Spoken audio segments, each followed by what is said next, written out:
Une rappeuse, productrice et visionnaire qui a brisé les barrières et réécrit les règles du hip-hop avec son son, son style et sa présence sans compromis. Mais derrière les disques de platine, les clips iconiques et les Grammys de Missy Elliott se cache une histoire que peu de gens connaissent. Avant la célébrité, il y avait la peur.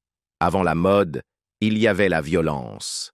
Et avant que le monde ne la qualifie de génie, elle n'était qu'une petite fille qui tentait de survivre dans une maison remplie de silence, d'abus et d'une douleur inimaginable. Des traumatismes de l'enfance à une maladie chronique, du rejet par l'industrie à la lutte contre son propre corps, sa route vers la grandeur a été tracée à travers la souffrance. Ce n'est pas seulement l'histoire d'une superstar, c'est une histoire de survie. Voici le destin tragique de Missy Elliott. Une mère et sa fille ont fui avec pour seul bien une fourchette, une cuillère et une couverture. Avant d'être une rappeuse primée aux Grammy Awards, avant d'être une visionnaire musicale, avant les clips futuristes, la mode audacieuse et les chorégraphies légendaires, Missy Elliott n'était que Melissa Arnett Elliott, une petite fille timide, née dans un monde qui lui donnait toutes les raisons d'abandonner. Elle est née le 1er juillet 1971 à Portsmouth, en Virginie, enfant unique de Ronnie Elliott, un marine américain, et de Patricia Elliott, opératrice pour une compagnie d'électricité. En surface, la famille semblait modeste, mais stable, mais derrière les murs de leur maison délabrée, loin du glamour qu'elle incarnerait un jour, régnait un univers de silence, de souffrance et de douleur extrême. La famille vivait dans une cabane en ruine, sans isolation, sans eau courante. Les hivers étaient glacials, les étés insupportables. Les commodités les plus basiques manquaient. Missy se souvient d'avoir utilisé une casserole comme toilette et de s'être lavée avec de l'eau chauffée sur une cuisinière. Mais pire encore que le manque de confort, c'était ce sentiment constant d'isolement. Elle partageait son lit avec des rongeurs. « Je me souviens que des souris couraient sur moi pendant que je dormais, » raconta-t-elle. « Et mon père m'a battue avec un journal à cause de ça. » Son père, Ronnie Elliott, était un homme rongé par la colère. Il avait survécu à l'armée, mais il était devenu un danger bien plus grand en rentrant chez lui. La peur était omniprésente. Missy grandit en voyant sa mère subir des violences physiques terribles. Une fois, il lui a déboîté l'épaule. Une autre fois, il les a menacés avec une arme à feu. Missy vivait avec cette peur constante de retrouver sa mère morte à son retour de l'école. Ces violences étaient répétées, implacables, et le silence qui les entourait les rendait encore plus pesantes. Missy n'en parlait à personne. Elle refusait les soirées pyjama. Elle se repliait sur elle-même, convaincue qu'une absence d'une nuit pouvait tourner au drame. À l'école, elle se construisait un masque. Elle devenait la clown de la classe, celle qui faisait rire tout le monde. « Je faisais toujours rire les gens, tout le monde voulait que je m'assoie à leur table », déclara-t-elle en 1999. Mais derrière l'humour, il y avait une souffrance profonde. Et puis, un autre cauchemar est survenu. À 8 ans, elle a été abusée sexuellement par un cousin adolescent, quelqu'un qui aurait dû la protéger. L'abus a duré 1 an. Elle n'en a parlé à personne à l'époque. Je ne comprenais pas totalement ce qui se passait, mais je savais que c'était mal, confia-t-elle. Être agressée sexuellement, ça ne s'efface pas. Tu t'en souviens comme si c'était hier. Le cousin est mort d'une overdose, mais les séquelles sur Missy étaient déjà ancrées. Son seul refuge était son imagination. Sa chambre devenait un monde à part où elle pouvait fuir le chaos.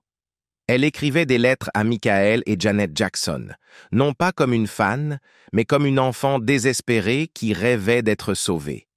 Ma chambre devenait un autre univers dès que je fermais la porte, expliqua-t-elle à Billboard. C'était Alice au pays des merveilles. Mon lit, mon placard, tout devenait autre chose. Et je chantais, j'écrivais, j'effaçais tout ce qui se passait dehors. La musique devint son salut. Elle chantait sur tout. Les animaux, les insectes, les arbres. Tout pour ne pas entendre la réalité. Elle transformait la douleur en mélodie, la peur en rythme. Pendant un court moment, elle connut un peu de répit. Durant le service militaire de Ronnie, la famille déménagea à Jacksonville, en Caroline du Nord. Là, Missy goûta à une certaine normalité. Elle fit de vrais amis, elle riait vraiment. Je chantais dans une brosse à cheveux au bout de notre rue, se souvenait-elle. Mais quand son père quitta l'armée, ils revinrent en Virginie et au cauchemar. À 14 ans, la violence atteignit son paroxysme. Cette année-là, sa mère prit une décision cruciale. Elle dit à Missy qu'elles allaient reprendre un bus. Ce qu'elle ne dit pas, c'est qu'elle ne reviendrait jamais. Avec l'aide de proches, elles emballèrent leurs affaires dans un camion de déménagement et s'enfuirent. Elles n'avaient qu'une fourchette, une cuillère et une couverture. « Ce fut la période la plus effrayante de ma vie », déclara Missy au Guardian. « Je pensais qu'il allait nous retrouver, qu'il allait nous tuer. J'ai vécu dans la peur pendant longtemps. Mais cette fuite marqua un nouveau départ. Pour la première fois, Missy vit sa mère non plus comme une victime, mais comme une survivante. Quand on est parti, ma mère a compris à quel point elle était forte seule, dit-elle. Et ça m'a rendue forte aussi. Elles s'installèrent à Portsmouth, dans le quartier de Hodges Ferry. Missy entra au lycée Manor, où elle continuait à se cacher derrière l'humour. Mais quelque chose avait changé. Elle avait survécu. Malgré tout, Missy brillait par son intelligence. Elle avait un QI très élevé et on lui proposa de sauter 2 classes. Mais cette réussite l'isola. Elle fut séparée de ses amis et placée parmi des élèves plus âgés. Le sentiment de solitude s'accentua. Sa créativité la porta. Au lycée, la musique n'était plus un rêve, c'était une mission. Elle rencontra Timothy Zachary Mosley, futur Timbaland, et leur partenariat artistique vit le jour. Mais avant que cette légende ne commence, Missy Elliott devait survivre à son passé. Et elle l'a fait, pas seulement physiquement, mais émotionnellement. La petite fille qui chantait seule dans une chambre remplie de peur est devenue l'une des artistes les plus révolutionnaires de l'histoire de la musique. Mais rien dans son parcours n'a été facile. Et les cicatrices de l'enfance ont façonné chaque note, chaque parole, chaque battement. Voici le génie tragique derrière les beats. L'ascension de Missy Elliott ne reposait pas seulement sur le talent, c'était une question de survie. Sa carrière ne doit rien à la chance, aux relations ou à l'apparence. Elle vient de tous ces noms qu'elle a entendus encore et de sa capacité à répondre par la musique. Au lycée, bien avant les récompenses et la reconnaissance, Missy rencontre Timothy Timbaland Mosley. Lui, c'était juste un gamin avec un clavier Casio. Elle, une fille discrète avec de grandes idées. Ensemble, ils commencent à créer une musique qui ne ressemblait à rien d'existant. Dans un monde où tout le monde suivait les tendances, eux ne rentraient dans aucune case, et c'est précisément ce qui les rendait uniques. Leur premier vrai tremplin fut leur collaboration avec Aaliyah. Ensemble, ils créent des titres comme One in a Million, une musique futuriste, presque extraterrestre. Missy avouera plus tard avoir été terrifiée à l'idée que personne ne comprenne. « J'avais peur », confie-t-elle à Billboard. À l'époque, personne ne rappait et chantait à la fois. C'était différent, trop différent. Mais cette différence, c'est ce qui la définissait. En 1997, Missy sort son premier album, Supa Dupa Fly. Ce n'est pas seulement un succès, c'est une déclaration. Le clip de The Rain devient instantanément culte. Vêtue d'une combinaison gonflable noire, Missy transforme chaque insulte reçue sur son corps en une armure. Elle ne correspondait pas à l'idée que l'industrie se faisait d'une star. Elle était mieux. S'ensuit une série que la plupart des artistes n'osent même pas rêver. Da Real World, Miss E, So Addictive, Under Construction. À chaque sortie, elle frappe fort. Get Her Freak On, Work It, Pass That Dutch. Des tubes qui envahissent les ondes et s'impriment dans nos mémoires. Elle collabore avec Beyoncé, Jay-Z, Mariah Carey, Whitney Houston. Ses clips sont fous, surréalistes, presque comme des mini-films de science-fiction. Elle est bien plus qu'une rappeuse. Elle devient l'architecte d'un nouveau langage visuel. Mais derrière ces images audacieuses et ces textes pleins d'assurance se cache une femme qui s'effondre doucement. Plus sa célébrité grandit, plus la pression augmente.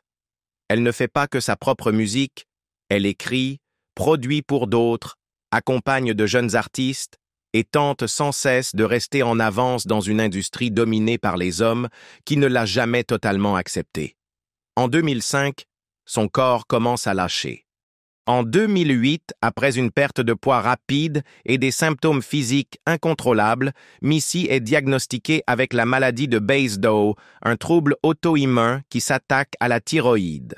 Les symptômes sont graves: chute de cheveux, yeux exorbités, hypertension, tremblements musculaires si violents qu'elle ne peut plus tenir un stylo.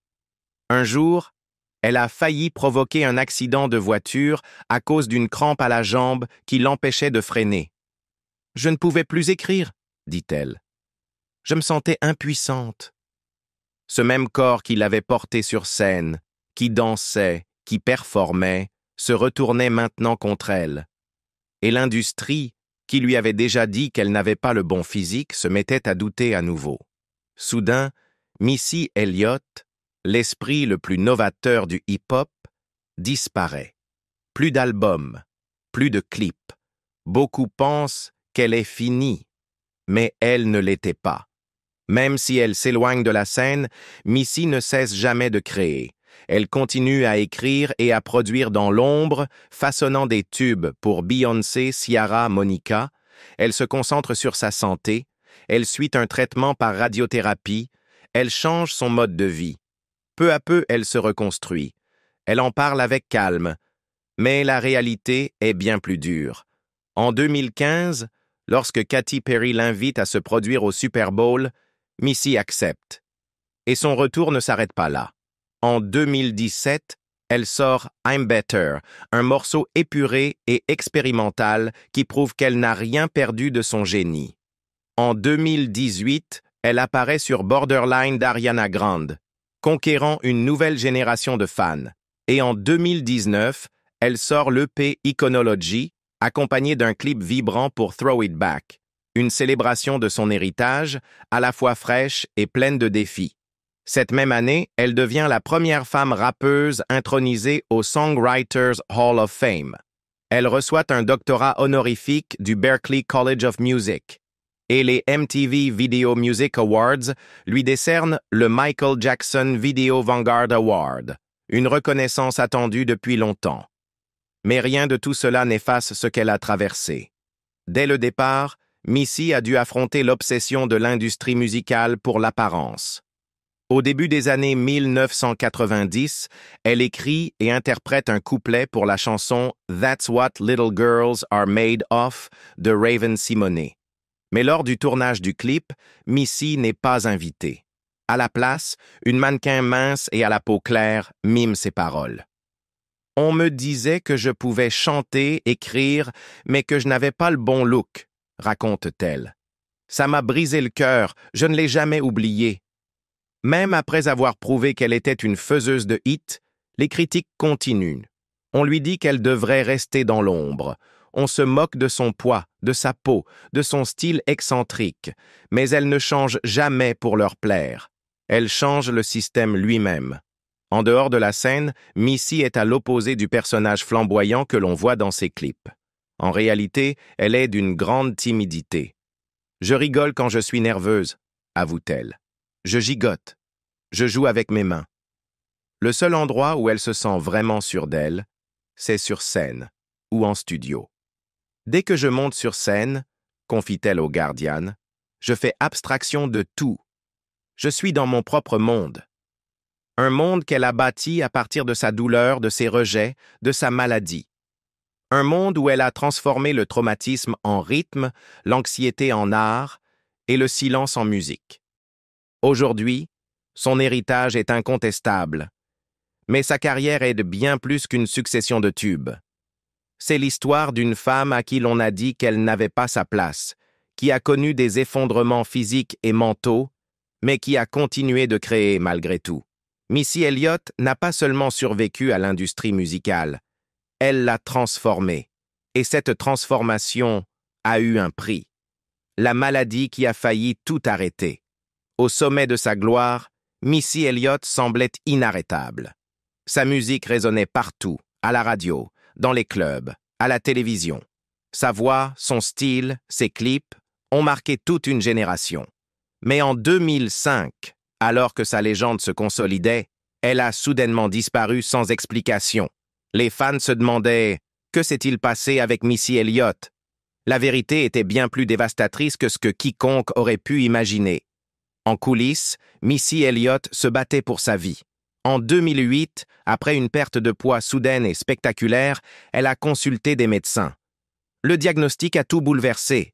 Elle souffrait de la maladie de Basedow, une grave maladie auto-immune qui attaque la glande thyroïde et perturbe l'équilibre hormonal du corps. Pour une artiste dont le corps et la voix étaient les outils essentiels, cette nouvelle était terrifiante. Ça provoque la chute de cheveux, les yeux qui ressortent, a-t-elle confié à Billboard. Ma tension artérielle était constamment élevée à cause du surmenage. La maladie lui causait de violents tremblements musculaires. À un moment donné, elle ne pouvait même plus tenir un stylo. « Je ne pouvais plus écrire de paroles », a-t-elle dit. « Je me sentais impuissante, comme si mon corps ne m'appartenait plus. » Un jour, elle a failli avoir un grave accident de voiture à cause d'une crampe violente à la jambe qui l'empêchait d'appuyer sur la pédale de frein. « Je ne contrôlais plus ma jambe », a-t-elle raconté à People. « J'ai failli me cracher. » Rien à voir avec la performeuse pleine d'énergie qui dansait dans des costumes gonflables et électrisait les plus grandes scènes du monde entier.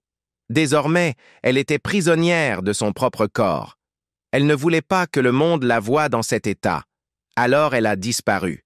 Après la sortie de The Cookbook en 2005, Missy s'est discrètement retirée de la scène médiatique. Ce que ses fans ignoraient, c'est qu'elle subissait un traitement par radiothérapie, changeait son alimentation et luttait contre le poids psychologique et émotionnel de sa maladie. « On vit avec ça pour toujours », a-t-elle expliqué. « Mais j'ai appris à le gérer. » Gérer la maladie de Basedow demandait un engagement total. Avec l'aide de ses médecins, elle a progressivement arrêté ses médicaments, misé sur la nutrition, le repos et l'exercice. Elle évitait les apparitions publiques, mais n'a jamais cessé de créer. « Si je voulais sortir The Missing Files of Missy Elliott, je pourrais sortir 6 albums, a-t-elle confié à People. Je n'ai jamais arrêté de créer.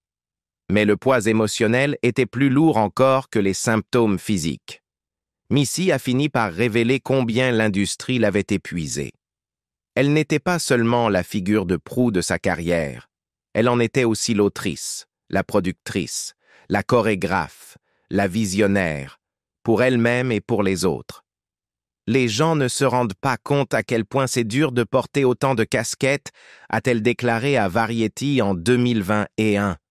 Il faut veiller à ce que le travail pour les autres ne vienne pas brouiller ta propre voix, et cette pression, elle s'accumule.